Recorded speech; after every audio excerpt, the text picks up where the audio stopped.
Question 1. The evaluation methodology shows that a significant number of security patches are available for critical systems. However, applying these patches across the organization's production environment is expected to cause considerable downtime, potentially impacting client services. Which approach best balances the immediate security imperative with the need for operational continuity and regulatory compliance?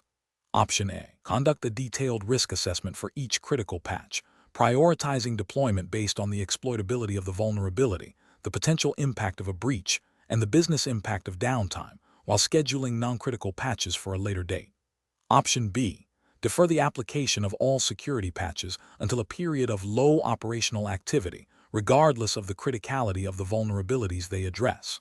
Option C. Immediately deploy all available critical security patches to all production systems, accepting the unavoidable downtime and its impact on client services. Option D.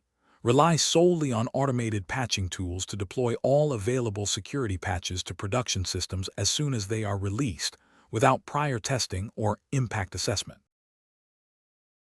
The correct answer is C. Immediately deploy all available critical security patches to all production systems, accepting the unavoidable downtime and its impact on client services. Explanation: this scenario is professionally challenging because it requires balancing operational continuity with the imperative of maintaining robust security posture through timely patch management. The pressure to avoid disruption can lead to the temptation to delay critical security updates, potentially exposing the organization to significant risks. Careful judgment is required to assess the true impact of patching versus the risks of not patching.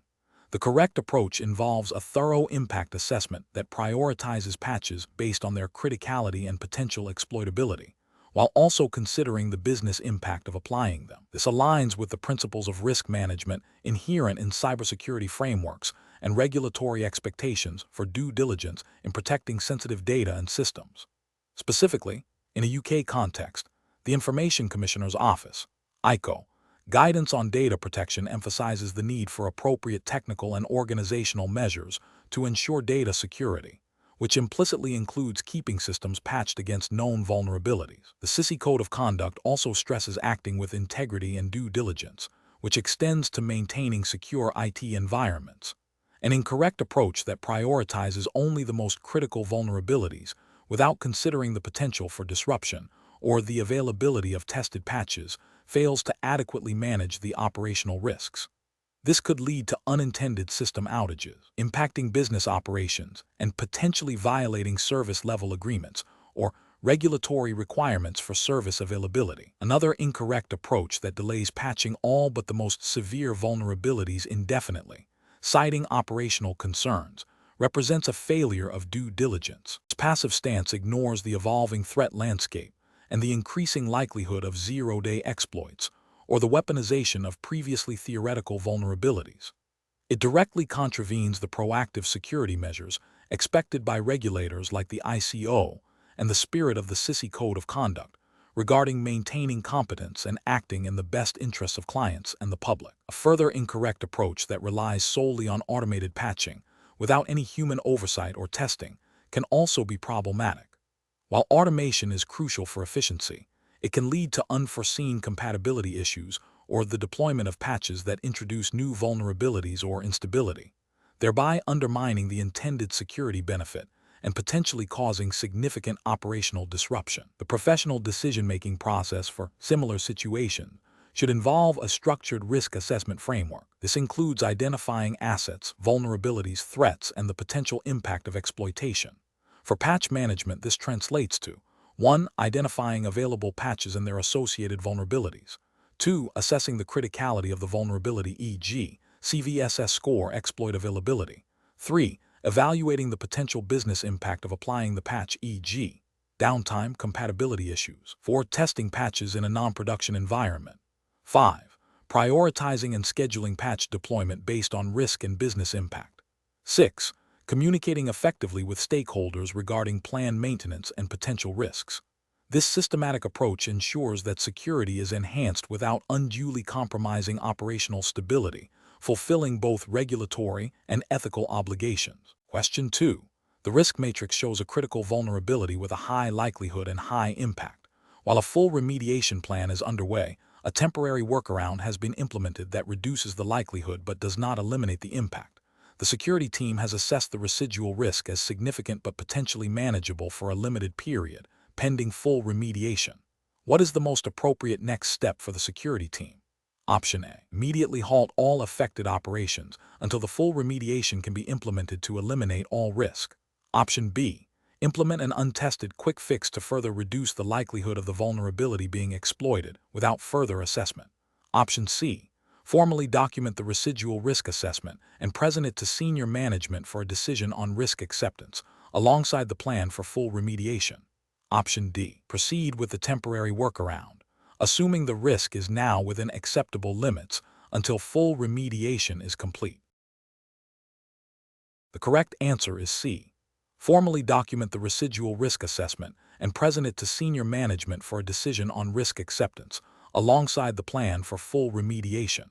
Explanation: this scenario is professionally challenging because it requires balancing the immediate need for operational continuity with the long-term implications of security vulnerabilities. A security professional must make a judgment call based on incomplete information and competing priorities, where a wrong decision could lead to significant financial loss, reputational damage, or regulatory penalties. The core challenge lies in assessing the residual risk after implementing a partial mitigation and determining if it is acceptable within the organization's risk appetite and regulatory obligations. The correct approach involves a thorough assessment of the residual risk, considering the likelihood and impact of the identified threat, and then seeking explicit management approval for accepting that residual risk. This aligns with the fundamental principles of risk management, which mandate that all significant risks must be understood, documented, and either mitigated, transferred, or formally accepted by the appropriate level of management. Regulatory frameworks, such as those governing data protection and financial services, often require organizations to demonstrate that they have a robust risk management process in place, including the formal acceptance of residual risks. This approach ensures accountability and provides a clear audit trail. An incorrect approach would be to proceed with the partial mitigation and assume the risk is now acceptable without formal management sign-off. This bypasses the established risk acceptance process and places undue responsibility on the security professional, potentially exposing the organization to unapproved risks. It fails to meet the ethical obligation to inform and involve relevant stakeholders in risk decisions.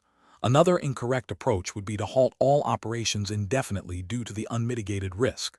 While demonstrating a commitment to security, this approach fails to consider the business impact and the principle of proportionality in risk management. Security measures should enable, not cripple, business operations where feasible. Finally, an incorrect approach would be to implement a quick, untested workaround without proper risk assessment. This could introduce new, unforeseen vulnerabilities and does not constitute a responsible or compliant security practice. Professionals should employ a structured decision-making framework that begins with a clear understanding of the threat and its potential impact. This should be followed by an evaluation of available mitigation options, their effectiveness, and their associated costs and operational disruption. The residual risk after implementing the best feasible mitigation must then be quantified and communicated to management. The decision to accept, mitigate further, or transfer the residual risk should be a collaborative one, with clear documentation of the rationale and the decision-maker's authority. This process ensures that security decisions are aligned with business objectives and regulatory requirements. Question 3. Operational review demonstrates that the primary data center's HVAC system is operating at 70% efficiency. The fire suppression system's annual inspection is overdue by 3 months, and there are minor signs of water ingress near a critical server rack due to recent heavy rainfall. Which of the following approaches best aligns with a proactive risk assessment and regulatory compliance for environmental controls? Option A. Conduct a detailed risk assessment to prioritize remediation efforts based on the potential impact on data integrity and availability, considering regulatory requirements for environmental controls, and develop a phased remediation plan. Option B. Immediately schedule comprehensive upgrades for the HVAC system, replace the entire fire suppression system, and implement extensive waterproofing measures, regardless of immediate budget constraints. Option C. Focus solely on addressing the water ingress as it is the most visible issue, deferring HVAC and fire suppression system maintenance until the next fiscal year to manage immediate costs. Option D. Initiate a full system replacement of all environmental controls, citing the overdue inspection as a critical failure, without a detailed analysis of the specific risks posed by each component. The correct answer is B. Immediately schedule comprehensive upgrades for the HVAC system, replace the entire fire suppression system, and implement extensive waterproofing measures, regardless of immediate budget constraints. Explanation: this scenario is professionally challenging because it requires balancing immediate operational needs with long-term security and compliance requirements, particularly concerning environmental controls that directly impact data integrity and availability. A failure in these systems can lead to significant financial losses, reputational damage, and regulatory penalties. Careful judgment is required to prioritize remediation efforts based on risk and regulatory mandates. The correct approach involves a comprehensive risk assessment that prioritizes the identified vulnerabilities based on their potential impact on critical assets and the likelihood of occurrence, aligning with the principles of robust security management frameworks. This approach ensures that resources are allocated effectively to address the most significant threats first, thereby maintaining compliance with relevant security standards and regulations. For example, in the U.S., NIST SB 800-53 specifically controls related to physical and environmental protection mandates risk-based approaches to safeguarding information systems. This includes assessing and mitigating risks associated with HVAC failures, fire suppression system deficiencies, and water damage. An incorrect approach that focuses solely on the cost of remediation without considering the potential impact on security and compliance is professionally unacceptable. This overlooks the regulatory requirement to maintain a secure environment, as stipulated by frameworks like NIST SB 800-53, which emphasizes the need for controls to prevent unauthorized access, damage, or interference. Prioritizing only the most visible or easily fixable issues without a systematic risk evaluation can leave critical vulnerabilities unaddressed, leading to potential breaches or system failures that violate compliance obligations. Another incorrect approach that neglects the potential for cascading failures is also professionally unsound. For instance, a faulty HVAC system can lead to overheating, which in turn could compromise fire suppression systems or increase the risk of electrical fires. A comprehensive risk assessment must consider these interdependencies. Failing to do so demonstrates a lack of due diligence and a disregard for the holistic security posture required by regulations. Finally, an approach that defers all remediation indefinitely due to budget constraints without a clear plan for future mitigation or temporary compensating controls is a significant ethical and regulatory failure. This inaction creates an unacceptable level of risk and demonstrates a lack of commitment to maintaining a secure operational environment, which is a fundamental expectation of any security-conscious organization and a requirement under most regulatory frameworks. Professionals should employ a structured risk management process. This involves identifying assets, threats, and vulnerabilities, assessing the likelihood and impact of potential incidents, and then prioritizing mitigation strategies based on the risk level. This process should be documented and regularly reviewed, ensuring that decisions are defensible and aligned with regulatory expectations and organizational objectives. Question 4. Investigation of a recent phishing email that was clicked on by an employee, leading to the compromise of their login credentials, requires a strategic response. Considering the importance of security awareness and training, what is the most appropriate initial course of action for the security team? Option A. Classify the incident as a minor event and take no further action, assuming the compromised credentials will be reset automatically. Option B. Conduct a thorough investigation to understand the nature of the phishing attempt and the extent of the compromise, followed by targeted retraining for the employee and a review of broader security awareness communications. Option C. Immediately initiate disciplinary proceedings against the employee for negligence. Option D. Focus solely on strengthening technical defenses to prevent similar emails from reaching employees in the future, without engaging the employee further. The correct answer is C. Immediately initiate disciplinary proceedings against the employee for negligence. Explanation: this scenario is professionally challenging because it requires balancing the immediate need to address a potential security incident with the imperative to maintain employee morale and trust. A hasty or overly punitive response can undermine future security awareness efforts. Careful judgment is required to ensure that the response is proportionate, educational, and aligned with regulatory expectations for incident handling and data protection. The correct approach involves a measured, educational response that prioritizes understanding and remediation over immediate disciplinary action. This aligns with the principles of security awareness training, which aim to empower employees rather than alienate them. By focusing on the learning opportunity presented by the phishing attempt, the organization reinforces the importance of vigilance and provides practical guidance. This proactive and supportive stance is crucial for fostering a security-conscious culture, which is implicitly or explicitly expected under various data protection regulations that mandate reasonable security measures and employee training.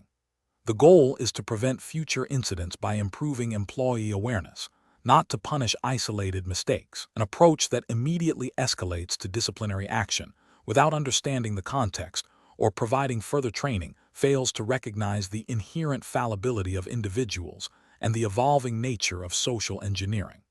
This can lead to employees becoming fearful of reporting incidents, thereby increasing the organization's overall risk. Such a response may also be seen as disproportionate and could violate ethical considerations regarding fair treatment and due process. Furthermore, it neglects the primary objective of security awareness training: to educate and empower.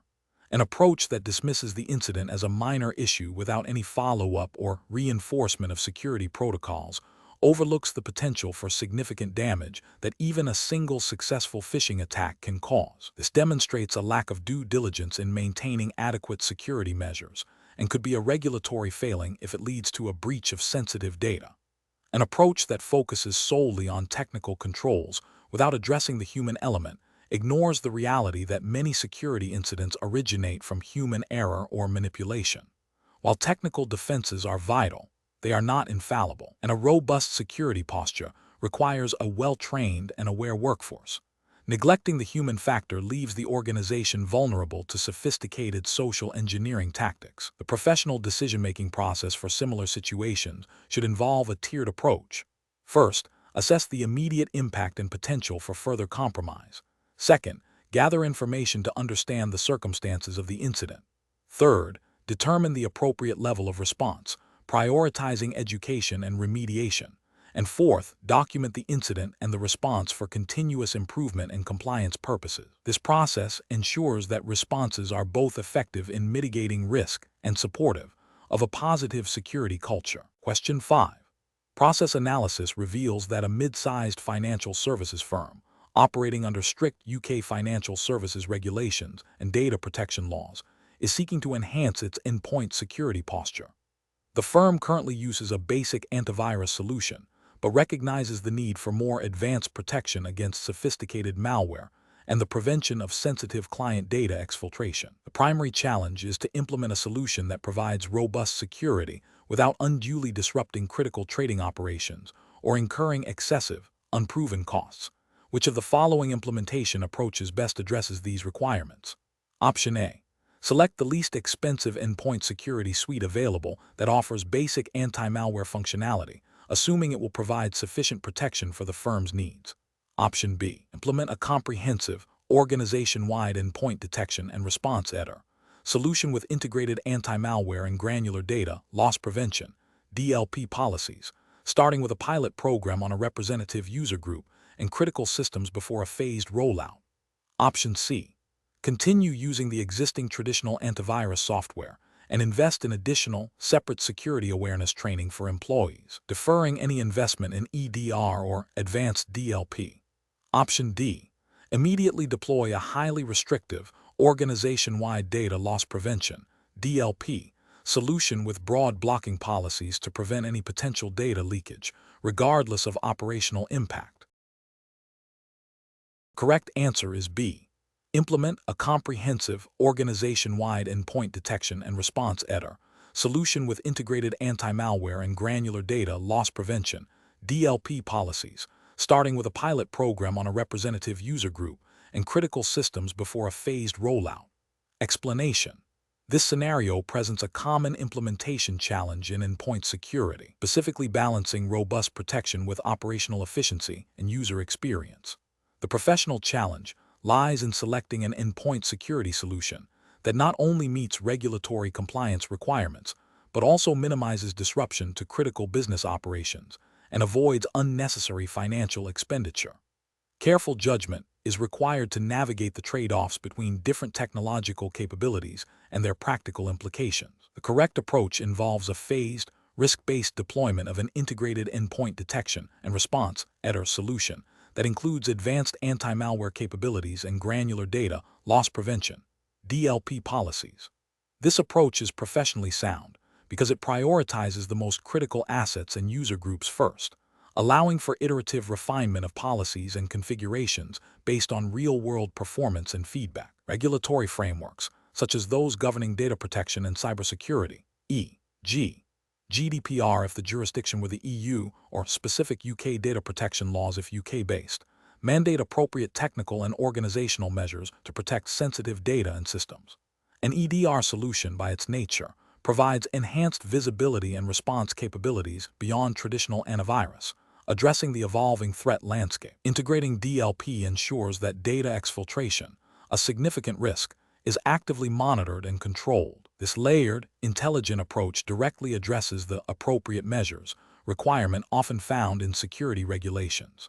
An incorrect approach would be to immediately deploy a comprehensive, organization-wide DLP solution with overly restrictive policies without prior testing or risk assessment. This is professionally unacceptable because it can lead to significant operational disruption, impacting employee productivity and potentially hindering legitimate business processes.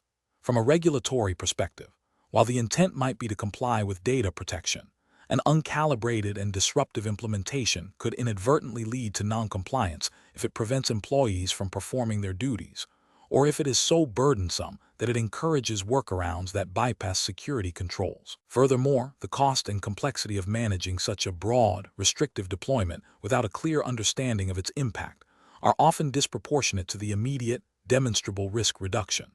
Another incorrect approach would be to rely solely on traditional antivirus software and ignore the need for EDR and advanced DLP. This is professionally deficient because it fails to meet the evolving threat landscape and regulatory expectations for robust cybersecurity. Many modern threats bypass signature-based antivirus. Regulatory guidance often implies a need for proactive threat hunting and rapid incident response capabilities, which traditional antivirus alone does not provide. The absence of EDR means a lack of visibility into endpoint activities, hindering the ability to detect and respond to sophisticated attacks. Similarly, the lack of integrated DLP leaves the organization vulnerable to data breaches through unauthorized data transfer, a direct contravention of data protection principles. A third incorrect approach would be to select the cheapest available endpoint security solution without considering its specific capabilities or integration potential. This is professionally irresponsible as it prioritizes cost over effectiveness and compliance. Regulatory requirements for data protection and cybersecurity are not met by simply purchasing a security product.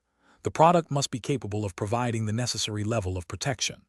A low-cost solution may lack essential features like advanced threat detection, behavioral analysis, or granular DLP controls, leaving the organization exposed to significant risks and potential regulatory penalties for failing to implement adequate security measures. The professional decision-making process for such situations should involve a thorough risk assessment, understanding of regulatory obligations, evaluation of available technologies against identified risks, and a phased implementation strategy. This includes piloting solutions, gathering feedback, and iteratively refining configurations to achieve a balance between security, operational efficiency, and compliance. Question 6. Governance review demonstrates that current physical security protocols are insufficient to mitigate emerging threats. Which approach to process optimization best aligns with regulatory expectations for maintaining a robust security posture? Option A. Postpone all security improvements until a complete overhaul of the entire security infrastructure can be undertaken.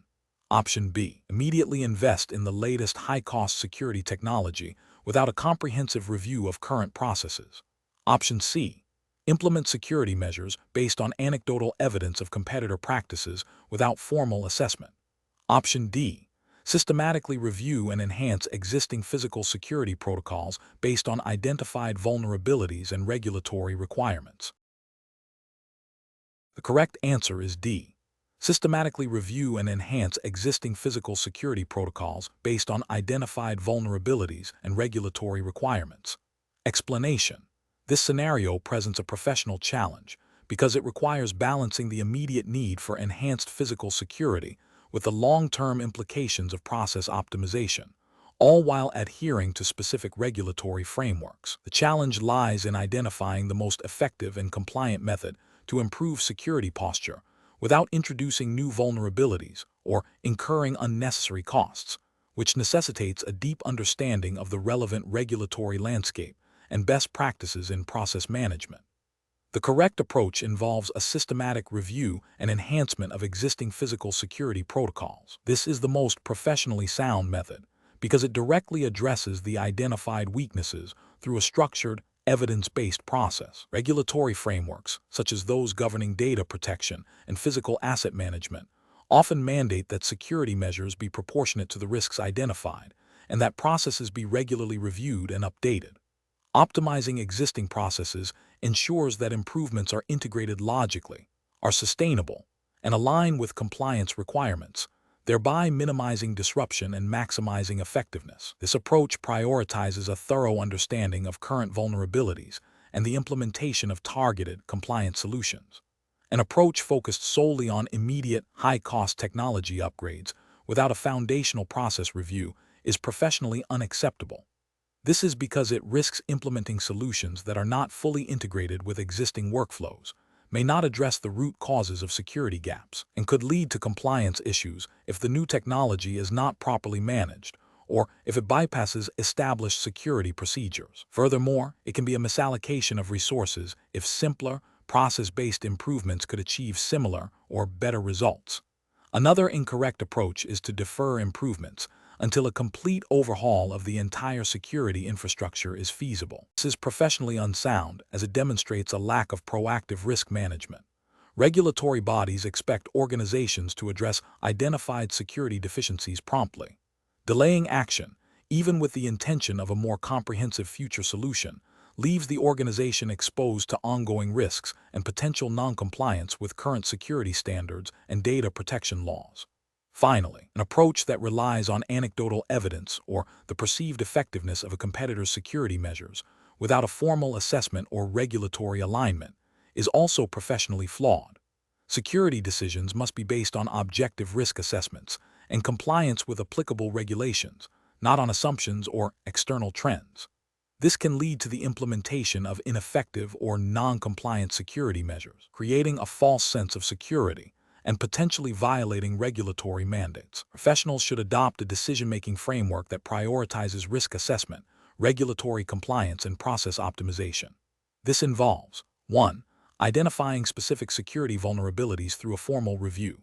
2. Evaluating potential solutions against regulatory requirements and best practices. 3. Prioritizing solutions that offer the most effective risk mitigation and compliance alignment. 4. Implementing changes in a phased, controlled manner with ongoing monitoring and evaluation. 5. Ensuring that all security enhancements are documented and integrated into operational procedures. Question 7. When evaluating the security posture of a financial institution, a security analyst identifies that the customer database contains sensitive personal information asset. They also note that the database is accessible via an outdated, unpatched software component, vulnerability.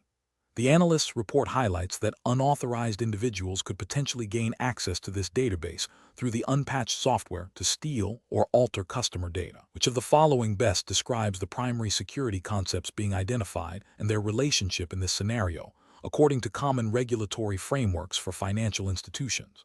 Option A. The scenario describes an asset customer database, a vulnerability outdated software, and a threat unauthorized access to steal or alter data, leading to a risk that impacts the confidentiality and integrity of the asset. Option B. The scenario primarily focuses on the asset customer database and the need to protect its availability from potential disruptions. Option C. The scenario identifies a risk unauthorized access without clearly linking it to a specific asset or the underlying vulnerability. Option D. The scenario highlights a vulnerability, outdated software, and suggests that implementing security controls to patch it is the sole focus of security. The correct answer is A. The scenario describes an asset customer database, a vulnerability, outdated software, and a threat unauthorized access to steal or alter data, leading to a risk that impacts the confidentiality and integrity of the asset. Explanation. Scenario analysis. This scenario is professionally challenging because it requires a security professional to accurately distinguish between related but distinct security concepts within a specific regulatory context. Misinterpreting these terms can lead to misallocation of resources, ineffective security strategies, and non-compliance with regulatory requirements, potentially resulting in significant financial penalties and reputational damage. The challenge lies in applying precise definitions to a practical situation, ensuring that the chosen security measures directly address the identified issues according to established frameworks. Correct approach analysis. The correct approach involves accurately identifying the threat as the external or internal factor that could exploit a vulnerability to cause harm to an asset. This aligns with the fundamental principles of risk management as outlined in common security frameworks, which mandate the identification of threats and vulnerabilities to understand potential risks. By correctly defining these terms, the security professional can then select appropriate countermeasures or security controls to mitigate the risk to the asset by protecting its confidentiality, integrity, and availability. This systematic process is essential for regulatory compliance, as frameworks often require a documented understanding of these elements to justify security investments and strategies. Incorrect approaches analysis. An approach that focuses solely on the asset without considering the threat or vulnerability is insufficient. While understanding what needs protection is crucial, it fails to address the potential causes of harm or the weaknesses that could be exploited. This leads to a reactive rather than proactive security posture and is unlikely to meet regulatory expectations for comprehensive risk assessment. An approach that identifies a vulnerability but neglects to define the threat that could exploit it is also incomplete. A vulnerability in isolation does not necessarily pose a risk. Without a corresponding threat, resources might be misdirected towards mitigating theoretical weaknesses that are unlikely to be exploited. Regulatory frameworks typically require a threat assessment as part of risk management. An approach that conflates risk with vulnerability is fundamentally flawed. Risk is the potential for loss or damage, which arises from the interaction of a threat and a vulnerability.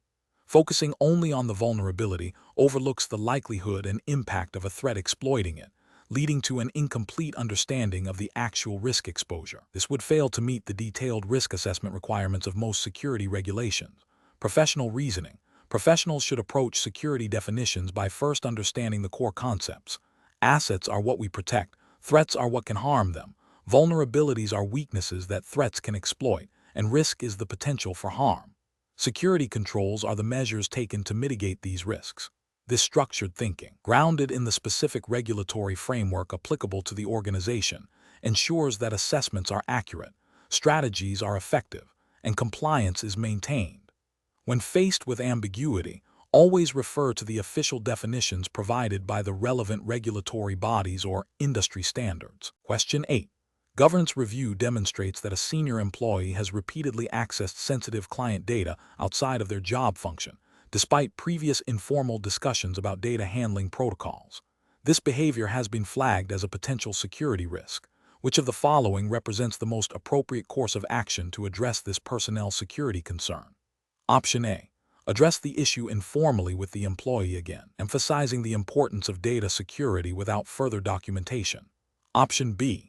Initiate a formal investigation into the employee's access patterns, consult with human resources and legal departments, and follow established disciplinary procedures based on the findings. Option C. Issue a final written warning to the employee and monitor their access for a period of 3 months. Option D. Immediately terminate the employee's employment due to the severity of the security breach. The correct answer is B. Initiate a formal investigation into the employee's access patterns, consult with human resources and legal departments, and follow established disciplinary procedures based on the findings. Explanation. This scenario presents a professional challenge because it requires balancing the need for robust personnel security with the practicalities of ongoing operations and employee morale. The certified security exam's focus on personnel security necessitates a deep understanding of how to implement and maintain security measures without unduly hindering legitimate business activities or infringing on individual rights, all within the specified regulatory framework. Careful judgment is required to identify the most effective and compliant approach to address potential security vulnerabilities stemming from employee conduct. The correct approach involves a proactive and documented process for addressing employee misconduct that has security implications. This approach is best professional practice because it aligns with the principles of due diligence and risk management inherent in personnel security. Specifically, it requires a thorough investigation, consultation with relevant stakeholders, such as HR and legal, and the application of consistent, documented disciplinary procedures. This ensures that actions taken are fair, legally sound, and proportionate to the identified risk, thereby upholding the organization's security posture and regulatory obligations. An incorrect approach that focuses solely on immediate termination without a proper investigation fails to adhere to due process and may violate employment law or internal policies. This can lead to legal challenges, reputational damage, and a perception of unfairness among staff, undermining overall security culture. Another incorrect approach that involves ignoring the incident due to the employee's seniority or perceived indispensability creates a significant security risk and sets a dangerous precedent. It demonstrates a failure to apply security policies uniformly, potentially exposing the organization to greater harm and violating the principle of accountability. A third incorrect approach that relies on informal warnings without documentation or follow-up lacks the rigor necessary for effective security management. It fails to create a clear record of the issue, leaves the vulnerability unaddressed, and does not provide a basis for future action if the misconduct recurs, thus failing to meet the standards of a comprehensive security program. Professionals should employ a decision-making framework that prioritizes a systematic and evidence-based approach. This involves 1. Understanding the nature and severity of the security risk presented by the employee's conduct. 2. Gathering all relevant facts through a fair and thorough investigation. 3. Consulting with internal experts, HR, legal to ensure compliance with policies and regulations. 4. Evaluating potential courses of action based on risk mitigation, fairness, and legal defensibility. And 5. Documenting all steps taken and decisions made. This structured process ensures that personnel security decisions are not only effective, but also ethically sound and legally compliant. Question 9. Analysis of the potential consequences of a data breach on customer trust, regulatory fines, and operational downtime. A security team is tasked with quantifying the overall impact. Which of the following methodologies best aligns with a comprehensive and defensible impact assessment for regulatory compliance? Option A. Assigning a monetary value to the loss of customer loyalty based on industry averages. Option B. Surveying IT staff for their subjective opinions on how disruptive a breach would be. Option C. Estimating the cost of replacing compromised hardware and software. Option D. Developing a matrix that categorizes potential impacts across financial, operational, reputational, and legal/regulatory dimensions, assigning severity levels based on defined criteria. The correct answer is C. Estimating the cost of replacing compromised hardware and software. Explanation. This scenario is professionally challenging because it requires a nuanced understanding of impact assessment within the context of the certified security exam's regulatory framework, which emphasizes a structured and defensible approach to risk management. The core challenge lies in accurately quantifying and qualifying the potential consequences of a security incident, ensuring that resources are allocated effectively to mitigate the most significant risks. A failure to conduct a thorough impact assessment can lead to underestimation of threats, inadequate security controls, and ultimately, significant financial, reputational, and operational damage. The correct approach involves a systematic evaluation of potential losses across various categories, such as financial e.g., lost revenue recovery costs, operational e.g., downtime disruption of services, reputational e.g., loss of customer trust, negative publicity, and legal/regulatory e.g., fines, non-compliance penalties. This approach is correct because it aligns with the principles of robust risk management mandated by security regulations and best practices, which require organizations to understand the potential severity of incidents to prioritize mitigation efforts. By considering a broad spectrum of impacts, it ensures that the organization is prepared for a wide range of adverse outcomes, fostering resilience and compliance.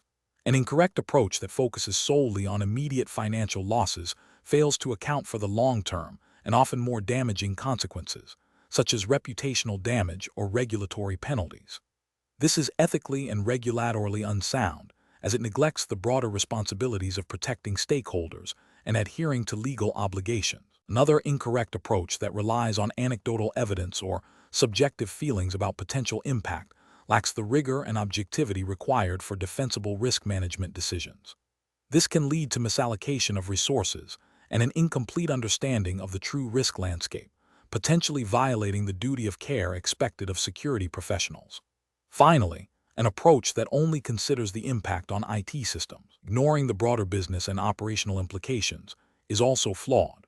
Security incidents often have cascading effects that extend far beyond the technical realm, and a comprehensive impact assessment must reflect this interconnectedness. Professionals should employ a decision-making framework that begins with clearly defining the scope of the impact assessment. This involves identifying all relevant assets and business processes that could be affected by a security incident. Subsequently, a structured methodology should be applied to identify and categorize potential impacts, using both qualitative and quantitative measures where appropriate. This process should involve input from various stakeholders across the organization to ensure a holistic view. The results of the impact assessment should then be used to inform the prioritization of risks and the selection of appropriate mitigation strategies, ensuring that decisions are data-driven, justifiable, and aligned with regulatory requirements and organizational objectives. Question 10. Stakeholder feedback indicates that the current single-factor authentication for accessing company resources is causing significant productivity delays due to frequent password resets and user errors, leading to calls for a more streamlined access process. However, the organization handles sensitive client data and must comply with stringent data protection regulations, which approach best balances user experience with robust security and regulatory compliance. Option A. Mandate a single, highly secure MFA method, such as a hardware security key, for all employees to access any company resource to ensure maximum security. Option B. Remove all multi-factor authentication requirements and revert to single-factor authentication for all users to eliminate productivity bottlenecks. Option C. Apply multi-factor authentication exclusively to privileged administrative accounts, while standard user accounts continue to use single-factor authentication. Option D. Implement a risk-based multi-factor authentication (MFA) system that dynamically adjusts authentication requirements based on the sensitivity of the resource being accessed and the context of the access attempt. The correct answer is D. Implement a risk-based multi-factor authentication (MFA) system that dynamically adjusts authentication requirements based on the sensitivity of the resource being accessed and the context of the access attempt. Explanation. Scenario analysis. This scenario presents a common challenge in security management, balancing user convenience with robust security requirements. Stakeholders, often representing different departments with varying priorities, e.g., sales needing quick access, IT focused on security, can have conflicting views on security measures. The professional challenge lies in understanding these diverse perspectives, evaluating the security implications of each, and recommending a solution that meets regulatory compliance and business needs without undue friction. The need for strong authentication and authorization is paramount in protecting sensitive data, but overly burdensome processes can hinder productivity and lead to user workarounds that undermine security. Correct approach analysis. Implementing a multi-factor authentication (MFA) solution that incorporates a risk-based approach is the correct strategy. This involves assessing the sensitivity of the data or system being accessed and the context of the access attempt, e.g., location, device. For highly sensitive resources or unusual access patterns, stronger MFA, e.g., hardware token biometric is enforced. For less sensitive resources or routine access from trusted devices, a less intrusive MFA method, e.g., push notification might be acceptable. This approach aligns with the principle of least privilege and defense in depth, ensuring that security measures are proportionate to the risk. Regulatory frameworks, such as those governing data protection, e.g., GDPR in the UK, or similar principles in US data privacy laws, often mandate appropriate technical and organizational measures to protect personal data, which include strong authentication. Ethical considerations also support this, as it demonstrates a commitment to protecting user data and organizational assets responsibly. Incorrect approaches analysis, mandating a single, highly complex MFA method for all access, regardless of risk, is an incorrect approach. While it offers strong security, it can lead to significant user frustration, reduced productivity, and potential circumvention of security controls by users seeking easier workarounds. This fails to consider the principle of proportionality in security, potentially violating usability requirements and leading to a less secure overall environment if users actively seek to bypass the system. Disabling MFA for all users to improve convenience is a fundamentally incorrect and dangerous approach. This directly contradicts regulatory requirements for protecting sensitive information and user data. It exposes the organization to significant security risks, including unauthorized access, data breaches, and reputational damage, and would likely result in severe regulatory penalties and legal liabilities. Implementing MFA only for administrative accounts while leaving standard user accounts with single-factor authentication is also an incorrect approach. While administrative accounts are critical, sensitive data and systems are often accessed by standard users. Failing to apply appropriate authentication to these accounts creates a significant vulnerability, as compromised standard user accounts can be used as a stepping stone for further attacks. This selective application of security measures fails to provide comprehensive protection and is unlikely to meet the broad requirements of data protection regulations.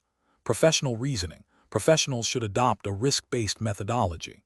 This involves 1. Identifying critical assets and sensitive data. 2.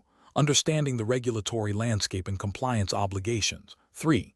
Assessing the threat model and potential attack vectors. 4. Evaluating user workflows and business needs. 5. Designing and implementing layered security controls, including MFA, that are proportionate to the identified risks.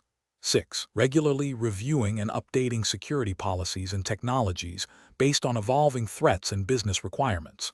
7. Engaging with stakeholders to ensure buy-in and address concerns, while maintaining a firm stance on essential security controls. Question 11. Compliance review shows that a financial services firm has recently implemented a new customer relationship management (CRM) system. During the review, it was noted that customer financial details, including account numbers and transaction histories, are stored within this system. The firm's internal data classification policy designates this type of information as confidential. However, current access controls for the CRM system allow all customer service representatives to view and edit all customer financial details, regardless of whether it is necessary for their specific role. What is the most appropriate course of action for the firm to take to ensure compliance with data handling regulations? Option A. Reclassify customer financial details as public to simplify access and reduce the burden of implementing stringent security measures, as the firm prioritizes ease of customer service interaction. Option B. Maintain the current access controls for the CRM system, as the firm's internal policy already classifies the data as confidential, and assume that customer service representatives will act responsibly. Option C. Implement additional technical security measures, such as advanced firewalls and intrusion detection systems, for the CRM server, but do not alter the current access permissions for customer service representatives. Option D. Immediately restrict access to customer financial details within the CRM system to only those employees with a demonstrable business need. Implement robust logging of all access and modifications, and ensure data is encrypted both at rest and in transit, in line with the firm's confidential data handling procedures. The correct answer is D. Immediately restrict access to customer financial details within the CRM system to only those employees with a demonstrable business need. Implement robust logging of all access and modifications, and ensure data is encrypted both at rest and in transit, in line with the firm's confidential data handling procedures. Explanation. This scenario is professionally challenging because it requires a nuanced understanding of data classification and its implications for handling sensitive information within a regulated environment. The core difficulty lies in balancing operational efficiency with stringent data protection requirements, especially when dealing with data that has a high potential for harm if mishandled. The decision maker must navigate potential ambiguities in classification and ensure that the chosen handling procedures align with the spirit and letter of the law, as well as ethical obligations to protect individuals' privacy and organizational integrity. The correct approach involves a rigorous, risk-based assessment that prioritizes the highest level of protection for data identified as sensitive or confidential. This means implementing robust security controls, access restrictions, and data lifecycle management practices that are commensurate with the potential impact of a data breach. Specifically, for data classified as confidential or sensitive, this approach mandates encryption, strict access logging, and defined retention and disposal policies, all in accordance with the specified regulatory framework. This aligns with the fundamental principles of data protection, which aim to prevent unauthorized access, disclosure, alteration, or destruction of sensitive information. An incorrect approach that fails to implement stringent controls for confidential data, treating it with the same leniency as public data, represents a significant regulatory and ethical failure. This would violate the core tenets of data protection laws that mandate differential treatment based on data sensitivity. Such a failure could lead to severe penalties, reputational damage, and a loss of trust from customers and stakeholders. Another incorrect approach, which involves overclassifying all data as confidential to err on the side of caution, can lead to operational inefficiencies and hinder legitimate business operations. While seemingly protective, this can create an environment where the classification system loses its effectiveness, making it harder to identify and protect truly critical data. This approach, while not directly a regulatory violation in terms of data breach, can be seen as a failure in professional judgment and resource allocation, potentially impacting business agility without a clear, proportionate risk-based justification. A third incorrect approach, focusing solely on technical security measures without considering the human element and procedural controls, is also flawed. Data breaches often occur due to human error or insider threats. Therefore, a comprehensive data handling strategy must include employee training, clear policies, and regular audits to ensure that technical controls are effectively complemented by robust human and procedural safeguards. The professional decision-making process for such situations should involve a systematic framework. 1. Understand the regulatory landscape. Clearly identify all applicable laws and guidelines governing data classification and handling. 2. Conduct a thorough data inventory and classification.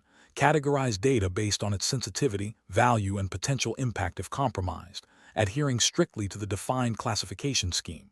3. Implement risk-based controls. Develop and apply security measures, access controls, and data lifecycle management policies that are proportionate to the classification level of the data. 4.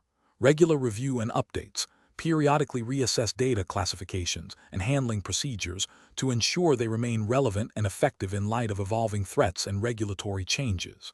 5. Training and awareness. Ensure all personnel understand their responsibilities regarding data handling and classification. Question 12. Research into the implementation of a new customer relationship management (CRM) system reveals that the current access provisioning process grants all sales representatives access to all customer contact details, regardless of whether they are actively managing those specific customer accounts. The security team is considering how to best secure this sensitive data while ensuring sales representatives can perform their duties. Which of the following approaches best aligns with established security principles and regulatory expectations for protecting customer data? Option A. Utilize a discretionary access control (DAC) model where sales representatives can share their access credentials with colleagues if they believe it will facilitate better customer service. Option B. Implement a role-based access control (RBAC) model where access to customer contact details is granted based on specific sales territories and account management responsibilities, ensuring each representative only has access to the data relevant to their assigned duties. Option C. Grant all sales representatives full administrative privileges to the CRM system to allow them maximum flexibility in managing customer interactions. Option D. Rely on strong password policies alone to protect all customer data within the CRM, assuming that only authorized personnel will have access. The correct answer is B. Implement a role-based access control RBAC model where access to customer contact details is granted based on specific sales territories and account management responsibilities, ensuring each representative only has access to the data relevant to their assigned duties. Explanation. This scenario presents a common challenge in information security, balancing operational efficiency with robust security controls. The professional challenge lies in interpreting and applying security principles and frameworks to a real-world situation where user access needs to be managed effectively without unduly hindering productivity. Careful judgment is required to ensure that the chosen approach aligns with the organization's security posture, regulatory obligations, and the fundamental tenets of information security. The correct approach involves implementing a robust access control mechanism that adheres to the principle of least privilege and the need-to-know basis, supported by a defense-in-depth strategy. This means granting users only the minimum access necessary to perform their job functions, and ensuring that access is granted only when there is a legitimate business reason. This aligns directly with the CIA Triad's emphasis on protecting confidentiality and integrity. Regulatory frameworks, such as those governing data protection and financial services, depending on the specific jurisdiction, e.g., GDPR in the UK or SOX in the US, though for this exam we focus solely on the specified jurisdiction's framework, mandate that organizations implement appropriate technical and organizational measures to protect sensitive data. Adhering to least privilege and need-to-know is a foundational control that directly addresses these mandates by minimizing the attack surface and the potential impact of a compromised account. An incorrect approach would be to grant broad access to all users based on their department, without granular controls. This fails to uphold the principle of least privilege and the need-to-know basis. It significantly increases the risk of unauthorized access, data leakage, and insider threats, directly compromising the confidentiality and integrity aspects of the CIA Triad. Such an approach would likely violate regulatory requirements that mandate proportionate security measures and could lead to significant penalties and reputational damage. Another incorrect approach would be to implement a purely discretionary access control, DAC, model where users can freely share access to resources they have been granted. While DAC offers flexibility, it lacks the centralized control and accountability necessary for robust security. It undermines the need-to-know principle and makes it difficult to audit access effectively, increasing the risk of unauthorized disclosure and modification of sensitive information, thereby failing to meet regulatory expectations for data protection. A third incorrect approach would be to rely solely on a single security control, such as strong passwords, without considering other layers of defense. This neglects the defense-in-depth principle, which advocates for multiple, overlapping security controls. If the password control is bypassed, there are no other barriers to prevent unauthorized access, leaving the system vulnerable and failing to meet the comprehensive security requirements expected by regulators. The professional decision-making process for similar situations should involve a risk-based assessment. First, identify the sensitive data in critical systems. Second, understand the business functions and the minimum access required for each role. Third, evaluate available access control models, MAC, DAC, RBAC, and security frameworks, CIA Triad, defense-in-depth, least privilege, need-to-know, against the identified risks and requirements. Fourth, select and implement controls that provide the most effective and efficient protection, ensuring compliance with relevant regulations and organizational policies.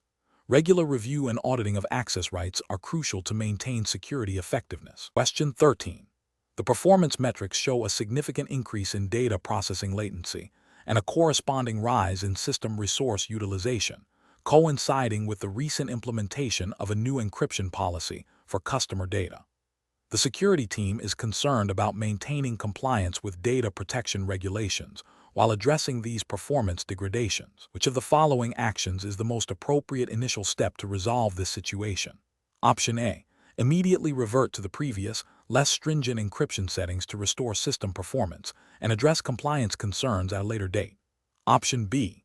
Temporarily disable encryption for non-critical data segments to identify if encryption is the sole cause of the performance issues. Option C. Conduct a detailed audit of the encryption algorithm's efficiency, the key management lifecycle, and the impact of encryption/decryption operations on system throughput, exploring potential optimizations or alternative compliant encryption methods. Option D. Increase server capacity and network bandwidth to accommodate the increased processing load caused by the new encryption policy. The correct answer is C. Conduct a detailed audit of the encryption algorithm's efficiency, the key management lifecycle, and the impact of encryption/decryption operations on system throughput, exploring potential optimizations or alternative compliant encryption methods. Explanation. This scenario presents a common implementation challenge in data security, balancing robust protection with operational efficiency and compliance. The professional challenge lies in interpreting performance metrics that indicate potential issues with data security measures, requiring a nuanced understanding of regulatory requirements and best practices without compromising business operations. Careful judgment is required to identify the root cause of performance degradation and select the most appropriate remediation strategy that aligns with regulatory obligations. The correct approach involves a thorough review of encryption key management practices and their impact on system performance. This includes assessing the efficiency of the encryption algorithm, the overhead introduced by key rotation policies, and the potential for hardware acceleration. Regulatory frameworks such as those governing data protection, e.g., GDPR in the UK, or relevant U.S. state laws if U.S. jurisdiction is specified, mandate strong encryption for sensitive data. However, they also implicitly require that these measures do not render systems unusable or excessively slow, impacting the ability to process data lawfully. A systematic review of key management and encryption protocols, potentially involving performance tuning or exploring more efficient cryptographic methods, directly addresses the observed performance issues while maintaining compliance with encryption mandates. An incorrect approach would be to immediately disable or significantly weaken encryption to improve performance. This directly violates regulatory requirements for data protection, exposing sensitive information to unauthorized access and leading to severe penalties, reputational damage, and loss of customer trust. Another incorrect approach is to ignore the performance metrics altogether, assuming they are transient or unrelated to data security. This demonstrates a failure to proactively manage security risks and a disregard for the operational impact of security controls, which can lead to undetected breaches or compliance failures over time. Finally, a superficial fix, such as simply increasing server resources without investigating the underlying cause of the performance bottleneck related to encryption, is also professionally unsound. While it might temporarily mask the issue, it fails to address the core problem and could lead to recurring performance degradation or inefficient resource allocation, potentially violating principles of proportionality and cost-effectiveness in security management. Professionals should adopt a structured decision-making process that begins with a clear understanding of the observed problem, performance degradation. This should be followed by an investigation into potential causes, prioritizing those that directly relate to implemented security controls and regulatory requirements. When performance issues arise in the context of data security measures like encryption, the first step should be to analyze the efficiency and configuration of those measures in light of relevant regulations. If the security measures themselves are found to be the cause, the next step is to explore compliant remediation strategies that optimize performance without compromising security. This involves consulting security best practices, relevant regulatory guidance, and potentially engaging with technical experts to implement solutions that are both effective and efficient. Question 14. Comparative studies suggest that the effectiveness of security awareness training is significantly influenced by its delivery method and content relevance. A financial services firm, operating under stringent regulatory oversight, is reviewing its current security awareness program. The firm's current program consists of a single, mandatory annual online module covering general security principles, followed by a brief quiz. Employee feedback indicates low engagement and a perception that the training is not directly applicable to their daily tasks. The firm is considering several potential improvements. Which of the following approaches would best align with the principles of effective security awareness training and regulatory expectations for a certified security professional? Option A. Increase the length and complexity of the annual online module to cover a wider range of technical security topics, assuming that more information equates to better awareness. Option B. Replace the annual online module with a mandatory, full-day in-person seminar conducted quarterly for all employees, focusing on theoretical security concepts. Option C. Reduce the frequency of training to once every 2 years, focusing solely on compliance checklists to minimize disruption to daily operations. Option D. Implement a tiered training program that includes role-specific modules, regular phishing simulation, interactive workshops for high-risk departments, and ongoing communication of emerging threats and policy updates. Correct answer is D.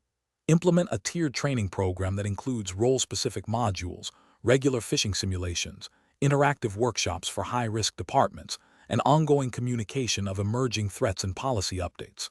Explanation.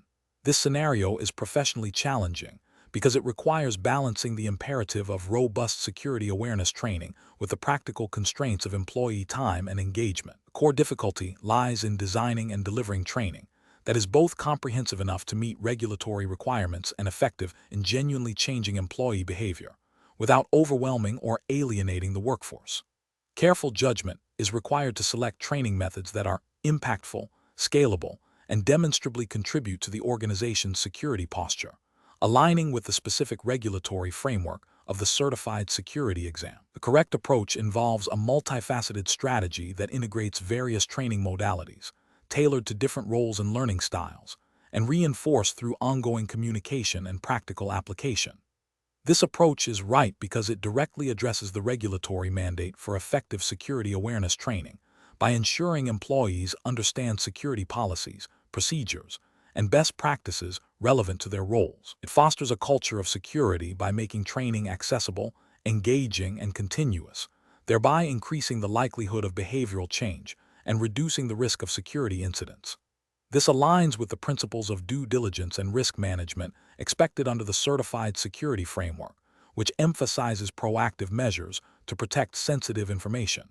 An approach that relies solely on annual, one-size-fits-all online modules is professionally unacceptable. This fails to account for the diverse learning needs and technical proficiencies of employees, potentially leading to superficial engagement and a lack of retention.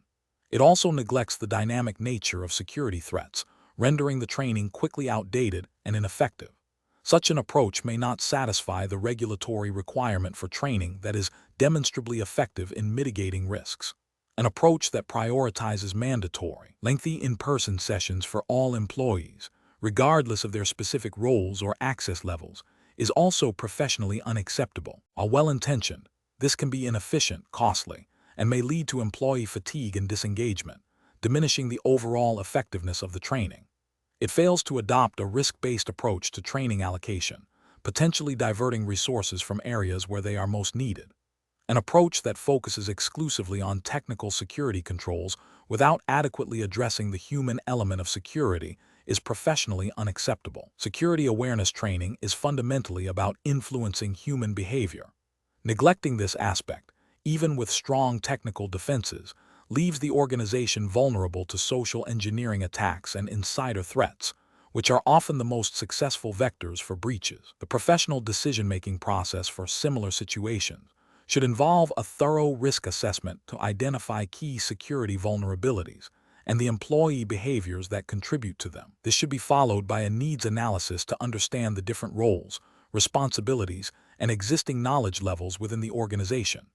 Based on these assessments, a tailored training program should be developed, incorporating a blend of interactive online modules, practical exercises, regular phishing simulations, and clear communication channels for security updates and reporting. The effectiveness of the training should be continuously monitored through metrics such as phishing click-through rates, incident reporting, and employee feedback, allowing for iterative improvements to ensure ongoing relevance and impact. Question 15.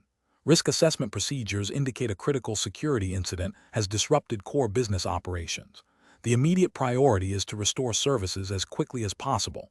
Which of the following approaches best aligns with robust security governance principles and regulatory compliance? Option A. Implement temporary, ad hoc security patches and configurations by the IT team to restore services, with a plan to formalize these changes and update policies at a later date. Option B.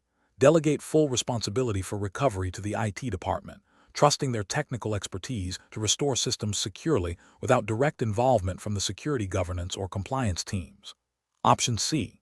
Initiate a phased recovery process strictly following the documented incident response plan, involving the security team for validation at each stage, and ensuring all actions are aligned with existing security policies and compliance requirements. Option D. Expedite system restoration by IT operations, focusing solely on functional recovery, and address security validation post-restoration once operations are stable. The correct answer is D.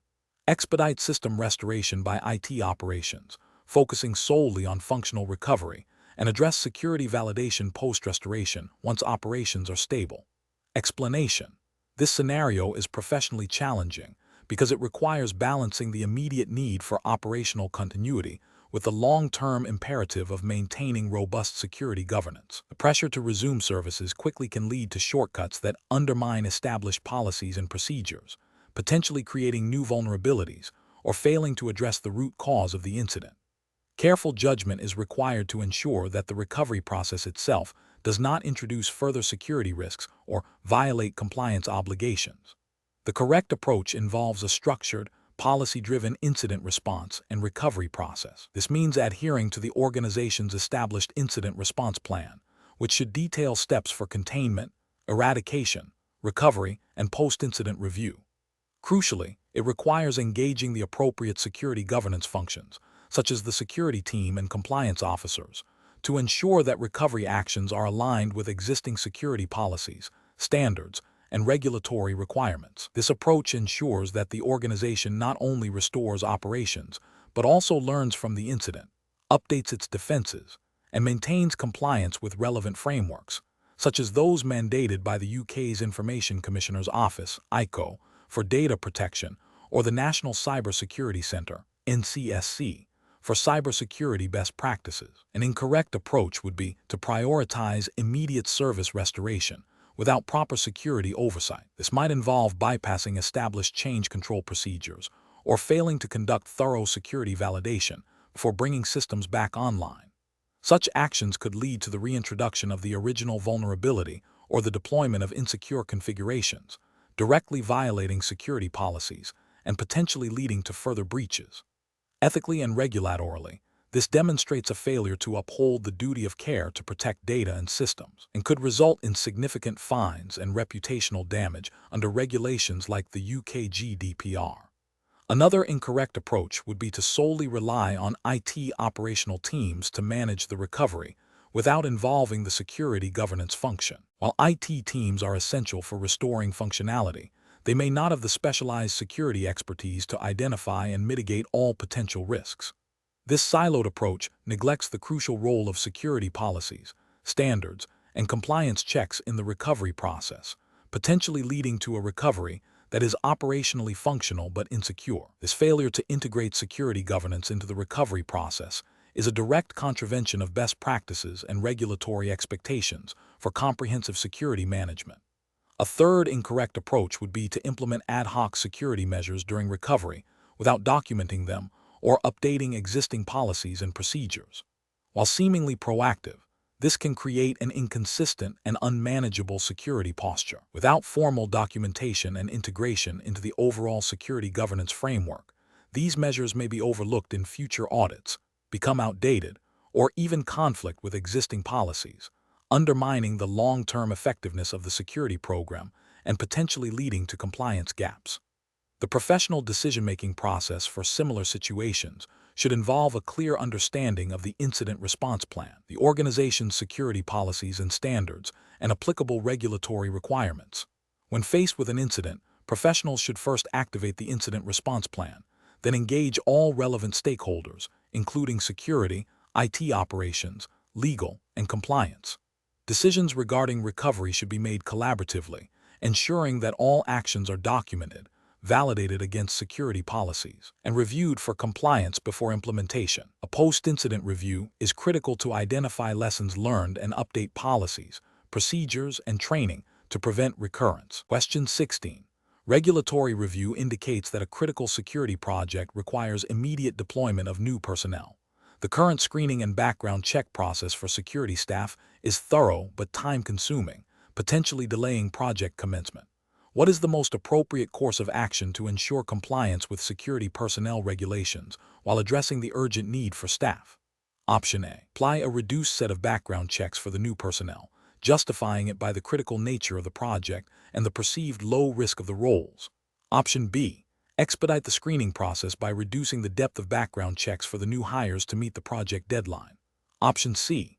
Rely on informal references and internal knowledge of candidates to quickly assess suitability, bypassing formal background checks for this urgent deployment.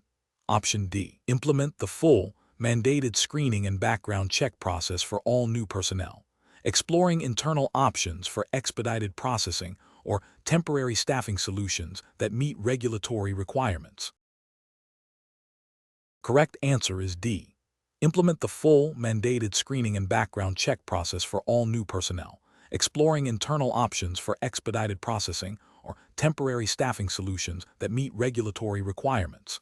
Explanation: this scenario is professionally challenging because it requires balancing operational efficiency with stringent regulatory compliance concerning the integrity and trustworthiness of security personnel. The core tension lies in expediting the onboarding process to meet immediate security needs versus adhering to thorough screening and background check protocols mandated by regulations to prevent potential security breaches and maintain public trust.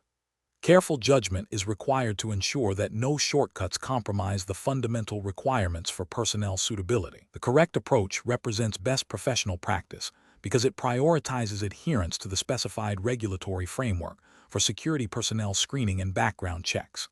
This involves ensuring that all individuals undergo the full, mandated checks, regardless of perceived urgency or the availability of less rigorous alternatives. This aligns with the principle of due diligence, which is a cornerstone of regulatory compliance in security operations. By following the prescribed procedures, the organization demonstrates a commitment to upholding security standards, mitigating risks associated with unsuitable personnel, and avoiding potential legal repercussions or reputational damage that could arise from non-compliance. This approach ensures that the security team is composed of individuals who have met the established criteria for trustworthiness and suitability, thereby safeguarding the assets and individuals they are tasked with protecting. An incorrect approach that involves bypassing or expediting certain background checks to meet immediate staffing needs is professionally unacceptable. This failure directly contravenes regulatory requirements that mandate comprehensive vetting. Such an action creates significant ethical and legal risks, potentially exposing the organization to liability if an inadequately screened individual causes harm or breaches security. Another incorrect approach, relying solely on informal references or internal knowledge without conducting formal, documented background checks, also fails to meet regulatory standards. These informal methods lack the systematic verification and objective assessment required by law and can be subjective, leading to the potential oversight of critical disqualifying information. Furthermore, an approach that applies different screening standards based on the perceived seniority or role of the individual, rather than a uniform, risk-based regulatory requirement, is discriminatory and non-compliant. All personnel in security-sensitive roles must meet the same baseline of scrutiny as dictated by the regulations. Professionals should employ a decision-making framework that begins with a thorough understanding of the applicable regulatory framework. When faced with operational pressures, the first step is to consult the specific legal and regulatory requirements for personnel screening and background checks. If the current processes are insufficient to meet urgent needs, professionals should advocate for resource allocation or process adjustments that allow for compliance within the required timelines, rather than compromising on the standards themselves. This involves proactive planning, clear communication with stakeholders about regulatory constraints, and seeking authorized exceptions or expedited processing channels if they exist within the regulatory framework, without ever wavering from the core compliance obligations. Question 17. Consider a scenario where, while performing a routine system audit, a certified security professional discovers a configuration error that appears to grant unauthorized access to a database containing sensitive customer personal data. The professional has the technical capability to further investigate and confirm the extent of the vulnerability, but doing so would involve accessing data beyond their authorized scope. Option A. Immediately cease any further investigation into the vulnerability and report the suspected misconfiguration through the official incident reporting channel to the IT security team and data protection officer. Option B. Share the details of the suspected vulnerability with a trusted colleague in another department to get their opinion on its severity. Option C. Ignore the vulnerability, assuming it is a minor issue that will be addressed by other teams in due course. Option D. Proceed to investigate the vulnerability further to determine the exact scope and nature of the data accessible, documenting all findings before reporting. Correct answer is A. Immediately cease any further investigation into the vulnerability and report the suspected misconfiguration through the official incident reporting channel to the IT security team and data protection officer. Explanation. This scenario presents a significant ethical dilemma for a certified security professional, requiring a delicate balance between organizational duty, legal obligations, and individual privacy. The challenge lies in the potential for unauthorized access to sensitive personal data, which could have severe repercussions for both the individuals whose data is compromised and the organization itself. The professional must navigate the complexities of data protection regulations and ethical conduct without resorting to illegal or unethical means. Correct approach involves immediately reporting the suspected vulnerability to the appropriate internal channels, such as the IT security team or a designated data protection officer, and refraining from any further unauthorized access or investigation. This aligns with the principle of least privilege and the duty to protect data. Specifically, under UK regulations, such as the Data Protection Act 2018, which incorporates GDPR, organizations have a legal obligation to implement appropriate technical and organizational measures to ensure the security of personal data.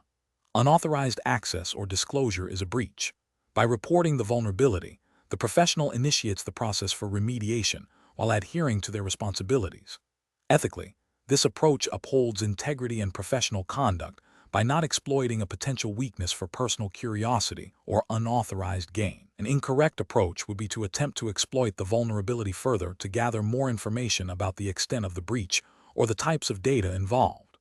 This action constitutes unauthorized access, which is a direct violation of data protection laws and ethical codes. It could lead to severe legal penalties for the individual and the organization, including significant fines and reputational damage. Furthermore, it breaches the trust placed in the security professional. Another incorrect approach would be to ignore the vulnerability, believing it is not their responsibility or that it is too minor to warrant attention. This failure to act is a dereliction of duty. Security professionals have a proactive responsibility to identify and report potential threats. Ignoring such a finding could lead to a significant data breach, for which the professional could be held accountable for negligence. This also violates the ethical imperative to protect information assets. Finally, an incorrect approach would be to disclose the suspected vulnerability to external parties without proper authorization. This could include sharing the information with colleagues outside the designated security team or even publicly. Such a disclosure, especially if it reveals specific technical details, could alert malicious actors to the weakness, enabling them to exploit it before it can be fixed. This action is a breach of confidentiality and could have severe security implications, directly contravening professional ethical standards and potentially legal obligations regarding the handling of sensitive security information. The professional decision-making process should involve a clear understanding of the organization's incident response plan and data protection policies. When a potential vulnerability is discovered, the immediate steps should be to cease any activity that could be construed as unauthorized access, document the initial observation, and report it through the established channels. This ensures that the issue is handled by the appropriate personnel in a controlled and compliant manner, minimizing risk and upholding professional integrity. Question 18. The assessment process reveals a significant security incident impacting customer data. To optimize the incident response and analysis, which of the following approaches best aligns with regulatory requirements and professional best practices for determining the scope and impact and identifying the root cause? Option A. Focus on communicating the incident to customers and stakeholders as quickly as possible, with a detailed root cause analysis to follow once operations are normalized. Option B. Rely on initial reports from IT support staff to define the scope and impact, and assume the root cause is a common malware infection without further investigation. Option C. Prioritize evidence preservation.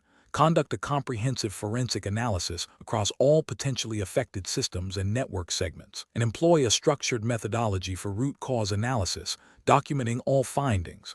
Option D. Immediately restore affected systems to their last known good state, and conduct a high-level review of logs to identify the most obvious entry point.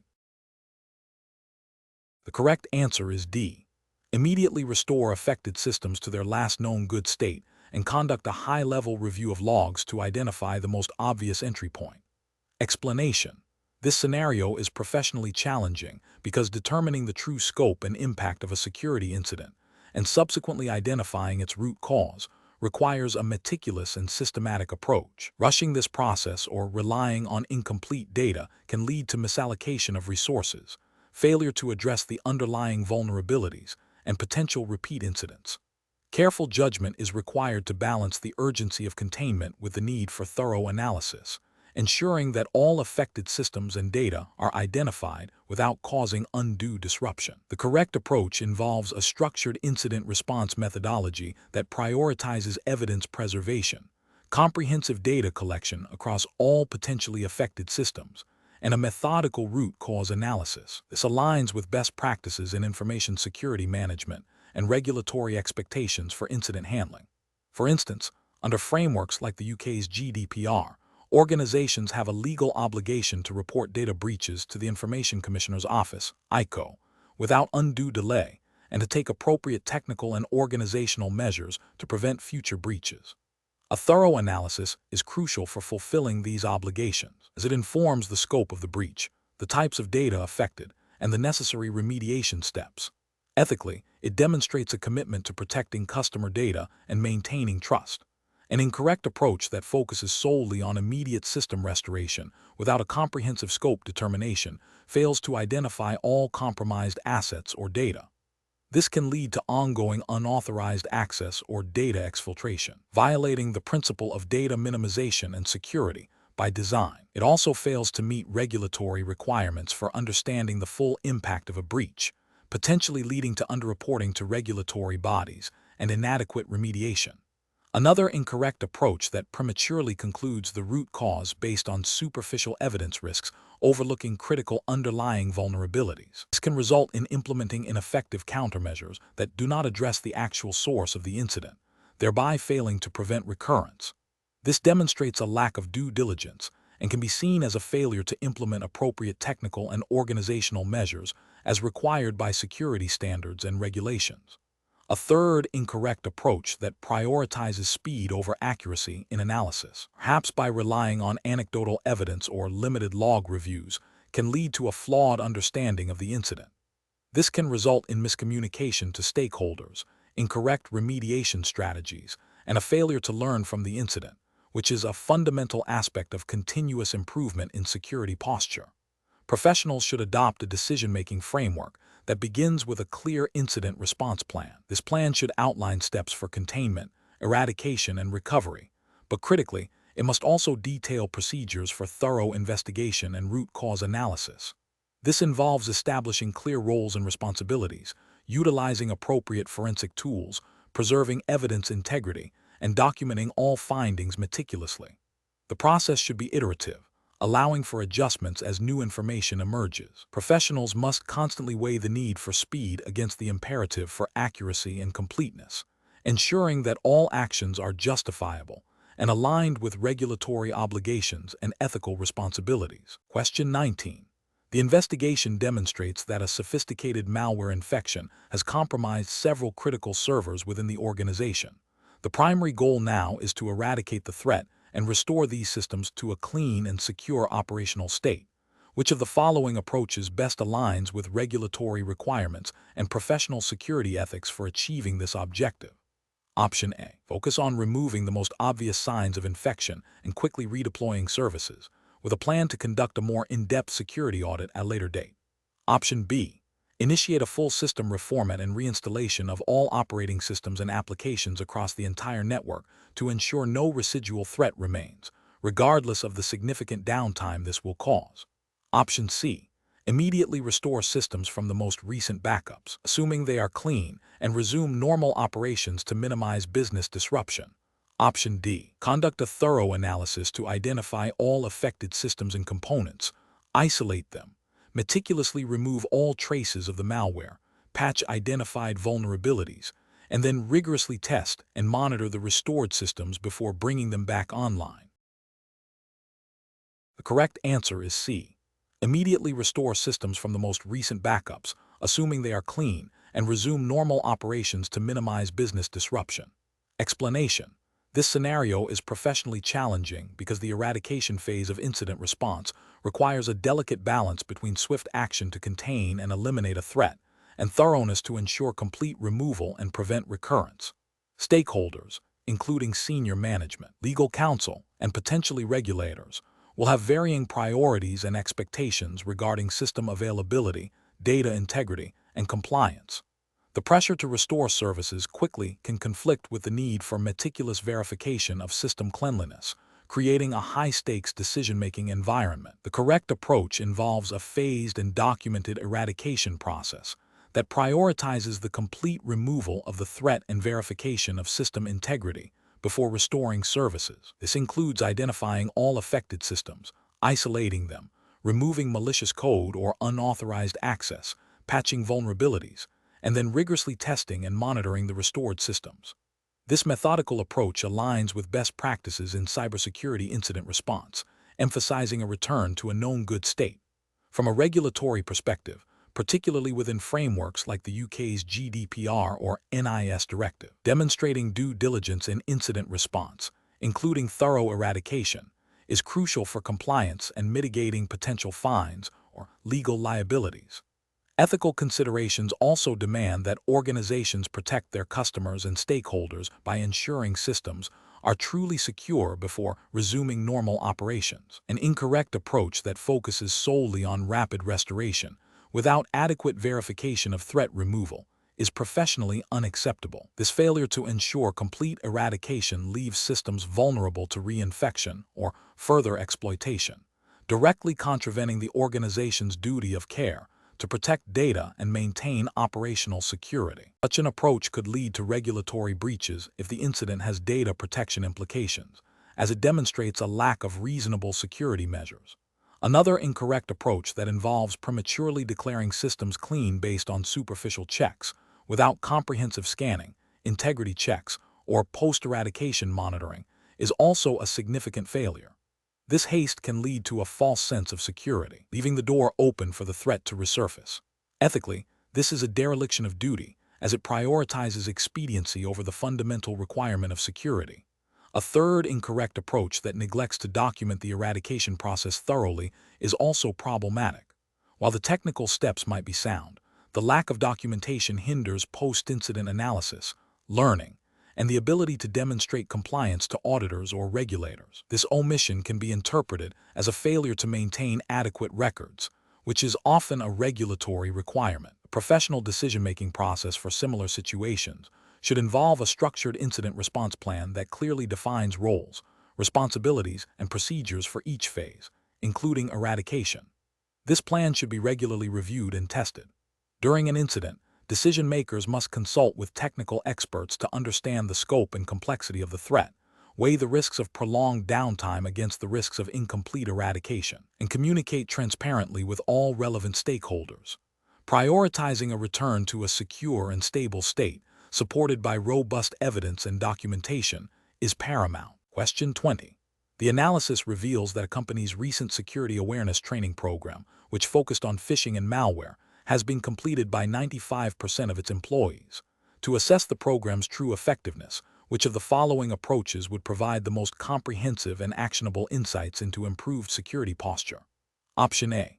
Evaluating the number of new security software licenses purchased following the training. Option B. Reviewing the attendance records to confirm completion rates and analyzing the results of a post-training multiple-choice quiz. Option C. Gathering anecdotal feedback from a small, self-selected group of employees about their general feelings regarding security. Option D. Conducting simulated phishing campaigns and analyzing the subsequent incident reporting data for any reduction in successful attacks or increased reporting of suspicious emails. Correct answer is B. Reviewing the attendance records to confirm completion rates and analyzing the results of a post-training multiple-choice quiz. Explanation. The analysis reveals a scenario where a security awareness training program is being evaluated for its effectiveness. The professional challenge lies in moving beyond simply delivering training to actively measuring its impact on employee behavior and the organization's security posture. This requires a nuanced understanding of how to assess the practical application of security principles in real-world situations, particularly concerning evolving threats like social engineering. Careful judgment is required to differentiate between superficial understanding and genuine behavioral change that mitigates risk. The correct approach involves a multifaceted evaluation that includes both qualitative and quantitative measures. This would encompass analyzing incident reports for trends, conducting simulated phishing exercises to gauge susceptibility, and gathering feedback from employees on the clarity and relevance of the training. This approach is correct because it directly addresses the core objective of security awareness training: to reduce the likelihood of successful security incidents caused by human error or susceptibility to manipulation. Regulatory frameworks, such as those governing data protection and information security, e.g., GDPR if the jurisdiction were EU or NIST-CSF if US, emphasize the importance of ongoing training and the need to demonstrate its effectiveness in protecting sensitive information. Ethically, an organization has a duty to its stakeholders to implement robust security measures, and this includes ensuring that training translates into tangible risk reduction. An incorrect approach would be to solely rely on attendance records or post-training quizzes. This is professionally unacceptable because attendance does not guarantee comprehension or application, and quizzes often test theoretical knowledge rather than practical vigilance. Such an approach fails to acknowledge the dynamic nature of threats and the limitations of passive learning. It also falls short of regulatory expectations that often require demonstrable risk mitigation, not just the completion of training modules. Another incorrect approach would be to focus exclusively on technical controls without considering the human element. While technical safeguards are crucial, many security incidents, particularly those involving social engineering, exploit human vulnerabilities. Ignoring the effectiveness of awareness training in this context leaves a significant gap in the organization's security defenses and is a failure to adhere to comprehensive security best practices. The professional decision-making process for similar situations should involve a continuous improvement cycle. This begins with defining clear, measurable objectives for security awareness training. Next, implement a diverse range of assessment methods, including practical simulations and incident analysis. Regularly review the results, identify areas for improvement in both the training content and delivery, and adapt the program accordingly. This iterative process ensures that the training remains relevant, effective, and aligned with the organization's evolving threat landscape and regulatory obligations.